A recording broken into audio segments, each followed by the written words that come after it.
Nous commençons cette revue de presse avec l'AS. Première pluie dans la capitale, Dakar et sa banlieue sous les eaux. Beaucoup de quartiers de Keur-Massar inondés, l'État et les mairies en terrain miné de contestation. Mais aussi avenue Bourguiba, un conducteur de moto-tricycle roue de cou, un chauffeur de taxi qui rend l'âme. Sur enquête, inondation à Dakar, galère capitale. Les 84 mm de pluie qui se sont abattus hier sur la capitale ont fait beaucoup de dégâts. Plusieurs quartiers de Dakar et de la banlieue inondés. Trou béant au milieu du pont de l'Émergence, le préfet annonce une réparation express. Où sont passés les milliards engagés pour la lutte contre les inondations? Plus de détails, c'est à la page 3.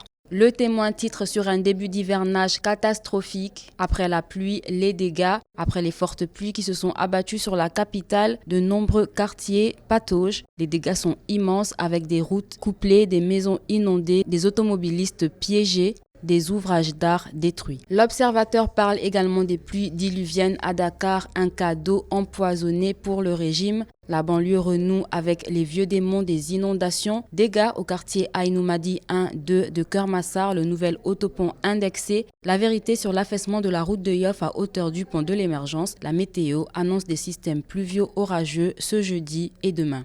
À la une de Source A, les usagers ont trinqué, abandonnés sous la pluie par le TER à cause d'une panne. La réponse servit à ceux qui demandaient le remboursement de leurs billets. Rien n'est prévu pour protéger de la pluie les passagers qui attendent au quai. C'est à la page 7. Ensuite, l'affaissement d'une partie de l'autoroute Lima-Moulay. Les vrais coupables, le raccordement du réseau d'assainissement du BRT avec celui de Grand Yoff en cause. Le remblayage mal fait a cédé sous le poids de la chaussée. C'est à la page 3. À la une de Grand Place, près de 30 milliards engloutis à Keur-Massar. Bougane porte plainte à l'international contre Macky. Keur-Massar encore inondé hier malgré son programme d'urgence à milliards. Bougane patauge avec les sinistrés et exige des comptes. L'ambassadeur des inondations en campagne sous les eaux, le président de Gumsabop internationalise son combat. Sur Vox Populi également, pluie, inondations et dégâts noient la campagne partout dans la capitale et sa banlieue. Même décor chaotique, plusieurs quartiers, maisons et véhicules dans les eaux. Embouteillage interminable, les Dakarois immobilisés chez eux. Une partie de l'autoroute Limamou-Laye s'affaisse, l'éternisation du problème dénoncé. Le quotidien titre sur Sonko attendu dans le titre foncier de Macky. Avis de tempête à Matam. Farba Ngom veut un accueil non chaleureux pour le leader de Pastef. Yao de Matam affiche la sérénité. C'est à la page 9. Busby titre sur le portrait de Fatou Niang, meilleur élève du concours général 2022 en première classe. Élève en première S2 à Mariam Abba. Elle veut virer en série L l'année prochaine. À la page 6 et 7, première pluie, premier dégât, Dakar goutte fort. À la une de Libération, soupçon de fraude fiscale, les dessous de l'affaire Nestlé. Pourquoi le fisc réclame 2,4 milliards de francs CFA à la multinationale? Le tribunal désigne un expert qui va déposer son rapport dans 2 mois. Et puis à l'avenue Bourguiba, une altercation entre un taximan et un conducteur de Tchak-Tchak vire au drame. Mamadou Dione, 34 ans, est décédé après avoir reçu un violent coup. Placé en garde à vue, Babacar Babou, 37 ans, affirme que le taximan avait confisqué la clé de sa moto après une altercation en pleine circulation. Les actualités sportives maintenant, nous commençons avec Record CAF Award 2022, cérémonie à 18h GMT, Sadio, Cissé et les Lions en super favoris, Pape Matar Sarr en outsider, Sadio Araba ce jeudi matin. Et enfin à la une du quotidien de sport Stade, le Sénégal prêt à tout rafler ce jeudi Araba à l'occasion des CAF Awards, 20 ans après la razzia à Johannesburg. Mané, Mendy, Cissé, Sako, comme Duty, Metsu, Bouba, Tony en 2002, point d'interrogation, grand favori, comment Sadio a écrasé la concurrence.